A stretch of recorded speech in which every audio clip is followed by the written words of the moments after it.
So the would-be assassin, his name is Ryan Routh. There's some confusion about exactly where he's from. Some say he's from Florida, some say he's from North Carolina. He was involved in Ukraine as a mercenary. He was part of the recruitment team to bring in a foreign legion, like to recruit foreign legionaries to Ukraine to fight against Russia. Obviously, he is a Democrat donor. I will put a link in the description below. Linking that. He's got a Biden-Harris bumper sticker on the back of his truck. So all these reports that he's a Trump supporter, he's right-wing, yada, yada, that's a bunch of baloney, and here's proof of that. He is clearly radical. He's got dyed hair, like patches of hair. I mean, he's a little crazy. You could just see it. Just the way he's dressed, just the way he looks. He's got a criminal record.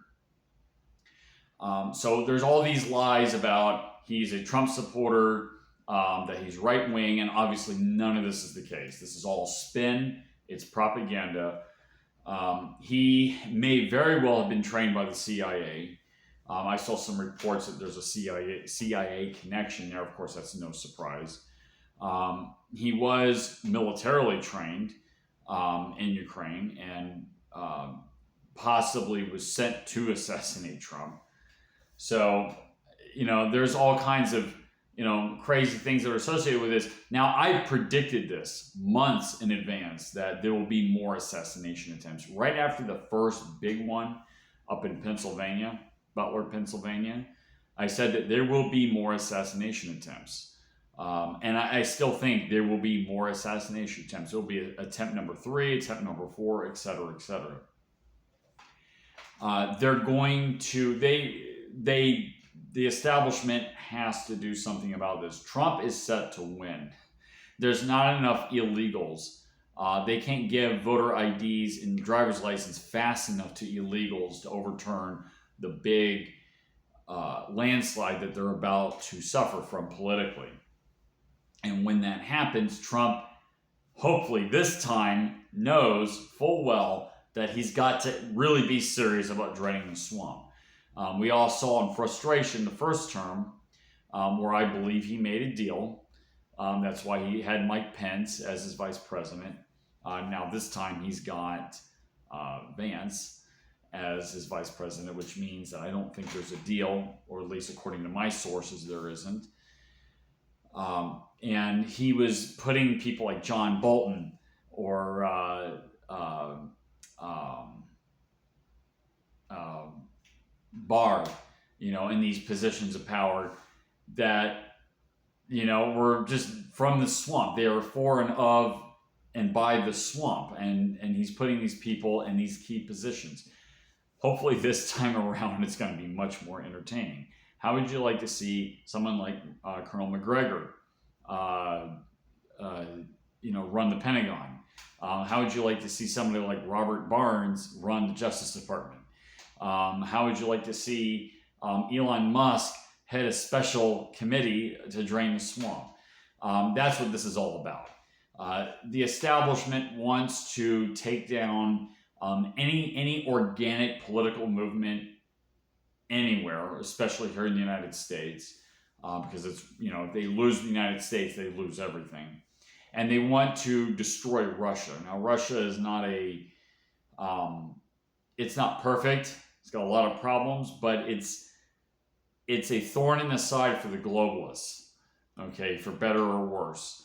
So, you can see all these connections. If Trump gets in office, this war doesn't escalate. And they don't get to take down Russia. Now, I'm not saying Russia's perfect, but they don't get to do that. And now everything that happens in Ukraine gets exposed. And the JFK files get released. So yes, there are going to be more assassination attempts. What else was I going to say?